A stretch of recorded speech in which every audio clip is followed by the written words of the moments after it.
मेहनत घेतली, खूप दिवस संघटनात्मक काम वाढवलं आणि त्यामुळे आज आमचे नगराध्यक्ष श्रद्धाताई भोसले आणि त्यांच्याबरोबर निवडून आलेल्या सगळ्याच नगरसेवकांचं मी या ठिकाणी अभिनंदन करतो, मतदारांना धन्यवाद देतो। वेंगुर्ला यापूर्वी भारतीय जनता पार्टीने त्यावेळी त्यांचं तुलनेने आमची संघटनात्मक ताकद कमी असतानासुद्धा आम्ही जिंकली होती आणि आम्ही लोकांना सांगितलं होतं की ज्याप्रमाणे वेंगुर्ल्यामध्ये आम्हाला विजय मिळाल्यानंतर आम्ही वेंगुर्ल्याचा विकास, सर्वांगीण विकास साधला होता आणि तोच धागा पकडून आम्ही चारही ठिकाणी त्या पद्धतीचा प्रचार केला होता। सोबळ्यावर आम्ही लढलो होतो। वेंगुर्ल्यामध्ये अपेक्षित आम्हाला यश मिळालं, 16 सीट आणि 1 नगराध्यक्ष अशा पद्धतीचं यश मिळालं आणि त्यामुळे तिथल्याही सगळ्या जनतेचं, मतदारांचं आभार मानतो। माझ्या सगळ्याच भारतीय जनता पार्टीच्या कार्यकर्त्यांनी अत्यंत प्रामाणिकपणे, निष्ठेने आणि पक्षाने दिलेल्या आदेशाप्रमाणे सुंदर काम केलेलं आहे।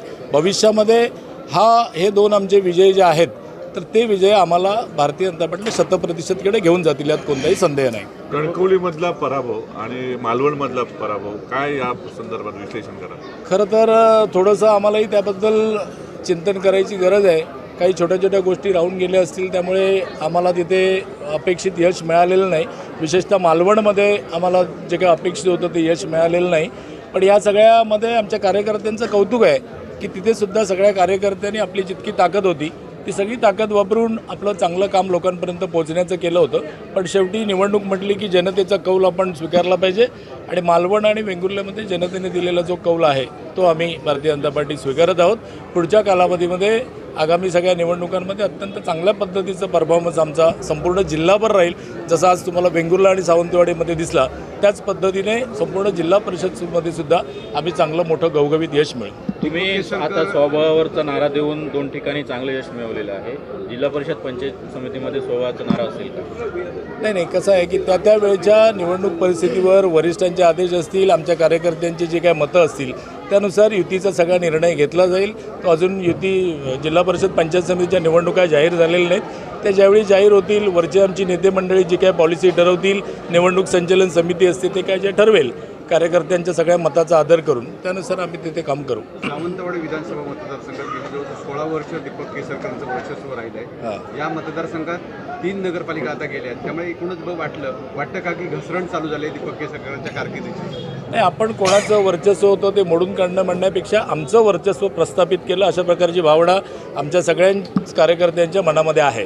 त्यामुळे कोणाला उतरण लागली, कोणाची घसरण होते या विषयावर टिप्पणी न करता भारतीय जनता पार्टी मात्र स्वबळावर चांगलं परफॉर्मन्स देते आणि एक गोष्ट सिद्ध झाली की या इथल्या विधानसभा निवडणुकीमध्ये भारतीय जनता पार्टी पूर्णपणे आमदार साहेबांच्या बरोबर होती, म्हणून त्यांना विजय मिळवला होता। ही गोष्ट ते लोक मान्य करत नव्हते, ते आजच्या दोन्ही निकालाने अधोरेखित झाले। मतदारांनी दीपक केसरकर यांना का नाकारलं असं तुम्हाला वाटतं? नाही, याचं विश्लेषण त्यांनी करण्याची गरज आहे। ज्या ठिकाणी आपल्याला मतदार नाकारतात तिथे आपली काही चूक झाली, ते पराजय ज्यांचा होतो त्यांनी ते करण्याची गरज आहे, आम्ही करण्याची गरज नाही। आम्ही का जिंकलो आणि याच्यापेक्षा आम्ही जिंकल्यानंतर याच्यापेक्षा पुढचा विजय अधिक चांगला असेल अशा पद्धतीचं काम करणं हे आमचं कर्तव्य आहे। वेंगुर्ल्यामध्ये भाजपने जो दावा केलेला होता विकास निधीवरून, शिवसेना शिंदेसेना म्हणत होती दीपक केसरकरांनी करोडोचा निधी आणला। एकंदर निकाल पाहता सावंतवाडी, दोडामार्ग आणि वेंगुर्ला भाजपने काबीज केले गड। भविष्यातली रणनीती काय असणार आहे? भाजप स्वबळावर इथे लढणार का? नाही, आम्ही सन्माननीय मोदी साहेब असतील, सन्माननीय देवेंद्रजी असतील, आमचे प्रदेशाध्यक्ष रवींद्रजी चव्हाण असतील, सन्माननीय खासदार राणेसाहेब आहेत, पालकमंत्री आहेत, या सगळ्या पालकमंत्री नितेशजी राणेसाहेब आहेत, या सगळ्यांच्या माध्यमातून प्रत्येक नगरपालिकेला आणि प्रत्येक विभागाला चांगल्या पद्धतीचा निधी देण्याचा आम्ही प्रयत्न केलेला आहे। आणि दुसरं, केवळ निधी देऊन आम्ही थांबलो नाही, तर त्या निधीचा चांगल्या प्रकारे विनियोग कसा करायचा हे वेंगुर्ला असेल, सावंतवाडी असेल, या पुढच्या कालावधीमध्ये आपल्याला वेंगुर्ल्यामध्ये तर सिद्धच आहे, पुढच्या कालावधीमध्ये आपल्याला बघायला मिळेल। शिवसेना आपल्या मतदारसंघात धक्का बसलाय, काय सांगा? नाही, धक्का वगैरे असं काही नाही, शेवटी ही निवडणूक आहे आणि त्यामध्ये काहीतरी थोड्याफार फरकाने थोडासा पराजय स्वीकारावा लागला। खरं तर ही कार्यकर्ता म्हणून किंवा जिल्हाध्यक्ष म्हणून खंत आहे, पराजय खरं तर होता नाही होता, पण झालेल्या चुकांची किंवा काही ज्या गोष्टी आमच्याकडनं राहून गेल्या असतील तर त्या सगळ्यांचं आपण परिमार्जन करून आपण पुढे जाऊ। शिवसेनेने भाजप प्रदेशाध्यक्ष रवींद्र चव्हाण यांना टीकेचं लक्ष केलं होतं, मात्र प्रतिष्ठेची निवडणूक ही त्यांच्या दृष्टीने होती आणि हे जे यश पाहिजे तसं मिळालेलं आहे का? नाही, नक्कीच ज्या प्रमाणामध्ये आपल्याला यश पाहिजे होतं त्यामध्ये मिळालं, थोडाफार त्यामध्ये फरक आहे।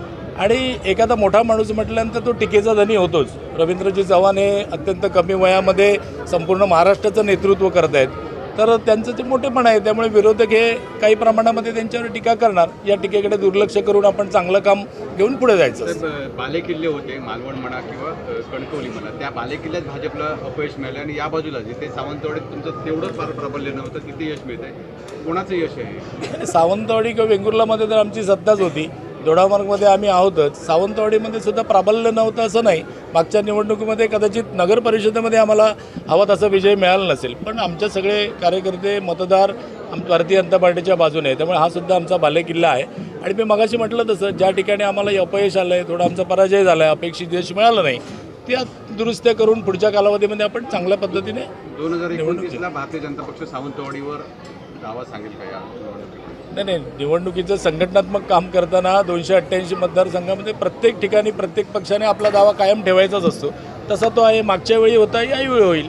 तत्कालीन निवडणुकीच्या ज्या काही परिस्थिती असतील, महायुती असेल आणि काही विषय असतील,